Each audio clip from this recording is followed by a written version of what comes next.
Ukraine का कहना है कि वह आगे बढ़ता है, बखमुत पर रूस के हमलों को पीछे हटाता है। यूक्रेन ने कहा कि उसने बखमुत के बर्बाद पूर्वी शहर में और उसके आसपास रूसी हमलों के एक दिन को रद्द कर दिया था और कुछ नियोजित कार्यों के लिए समय खरीदते समय कुछ स्थानों पर 1 किलोमीटर का लाभ उठाया था। भाड़े के वैगन समूह के प्रमुख ने कहा कि उनकी सेना 400 मीटर तक आगे बढ़ चुकी थी। येवगेनी प्रिगोजिन ने अपने टेलीग्राम चैनल पर एक ऑडियो रिकॉर्डिंग में कहा, हम बखमुत को अंत तक आगे बढ़ा रहे हैं। उप रक्षा मंत्री हन्ना मल्यार ने अपने टेलीग्राम चैनल पर कहा कि यूक्रेन की सेना उत्तर में 500 मीटर और दक्षिण में कुछ क्षेत्रों में 1 किलोमीटर आगे बढ़ी है। बखमुत और उसके बाहरी इलाके की रक्षा अपने सैन्य उद्देश्यों को पूरा कर रही है, उसने कहा। अब तक हम बखमुत के दक्षिण पश्चिमी हिस्से को नियंत्रित करते हैं। उसने कहा कि रूस ने पूरे दिन बखमुत पर हमला किया और बखमुत में अपने समूह को महत्वपूर्ण रूप से मजबूत किया, वहां अपने अधिकांश भंडार लाकर।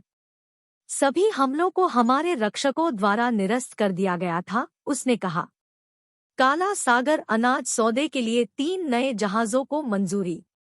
3 नए जहाजों को यूक्रेन अनाज के सुरक्षित काला सागर निर्यात की अनुमति देने वाले सौदे में भाग लेने के लिए अधिकृत किया गया था। संयुक्त राष्ट्र ने कहा कि वैश्विक गेहूं की कीमतों में एक दिन और गिरावट आई है, जब रूस 60 और दिनों के लिए समझौते का विस्तार करने पर सहमत हुआ। रूस ने ब्लैक सी ग्रेन इनिशिएटिव (BSGI) को छोड़ने की धमकी दी थी अगर 18 मई तक उसके अपने अनाज और उर्वरक निर्यात की बाधाओं को दूर करने की मांगों की एक सूची पूरी नहीं हुई। यह कुछ उम्मीदें हैं, लेकिन और अधिक प्रगति करने की आवश्यकता है। संयुक्त राष्ट्र के उप प्रवक्ता फरहान हक ने कहा कि BSGI के संयुक्त समन्वय केंद्र ने ओडेसा और चर्नोमोर्स्क के यूक्रेनी बंदरगाहों की यात्रा के लिए 3 नए जहाजों को अधिकृत किया।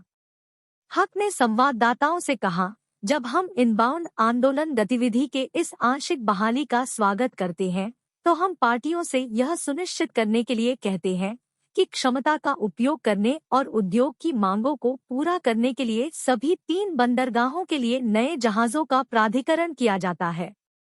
पेंटागन लेखा त्रुटि ने यूक्रेन सहायता को 3 बिलियन से अधिक कर दिया।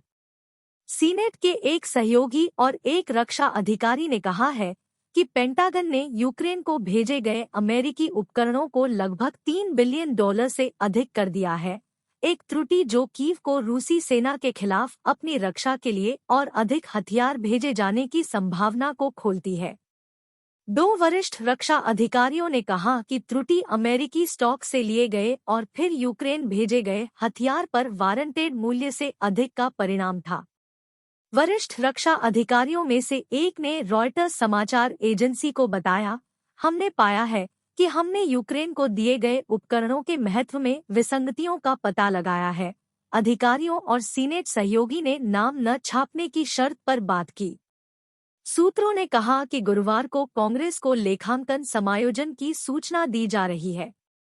रक्षा अधिकारी ने कहा कि यह संभव है कि ओवरवैल्यूड हथियारों की मात्रा बढ़ सकती है, क्योंकि पेंटागन स्थिति की अधिक गहनता से जांच करता है, 3 बिलियन को बढ़ाता है। यूक्रेन के उप रक्षा मंत्री का कहना है कि रूस बखमुत में आक्रामक है। यूक्रेनी उप रक्षा मंत्री हन्ना मलियार ने एक टेलीग्राम पोस्ट में कहा कि कीव की सेना ने बखमुत में रूस के एक दिन के हमले को नाकाम कर दिया था। दुश्मन ने अपने अधिकांश भंडार को बखमुत में इकट्ठा किया और समूह को काफी मजबूत किया, उसने कहा। आज दुश्मन ने पूरे दिन बखमुत पर हमला किया। सभी हमलों को निरस्त कर दिया गया। युद्ध के 64वें सप्ताह के दौरान यूक्रेनी सेना ने बखमुत में रूसी सैनिकों के खिलाफ पीछे धकेल दिया, क्योंकि कीव एक उच्च प्रत्याशित जवाबी हमले के लिए तैयार था। सोमवार को वैगन ग्रुप के बॉस येवगेनी प्रिगोजिन ने कहा कि उनकी सेना पूर्वी शहर में 220 मीटर 240 गज आगे बढ़ गई है, जिससे यूक्रेन की पकड़ 1.59 वर्ग किमी 0.6 वर्ग मील कम हो गई है। यूनाइटेड किंगडम ने यह भी पुष्टि की कि वह यूक्रेन को सैकड़ों और वायु रक्षा मिसाइलों के साथ साथ लंबी दूरी के हमले वाले ड्रोन भी देगा। यूक्रेन के एक वरिष्ठ अधिकारी ने कहा कि समझौते को आगे बढ़ाने पर तुर्की और रूस के बयानों के बावजूद ब्लैक सी ग्रेन कॉरिडोर ने अभी तक परिचालन शुरू नहीं किया है। बुधवार को सौदे को 2 और महीनों के लिए बढ़ा दिया गया था। इससे ठीक एक दिन पहले रूस अपने अनाज और उर्वरक निर्यात में बाधाओं पर समझौता छोड़ सकता था।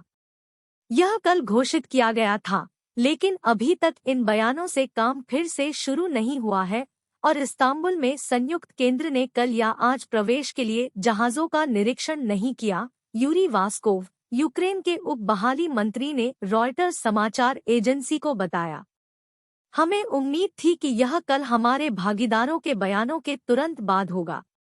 हम आज भागीदारों की स्थिति की उम्मीद कर रहे हैं और विश्वास करते हैं कि वे इस मुद्दे को हल करने में सक्षम होंगे, उन्होंने कहा।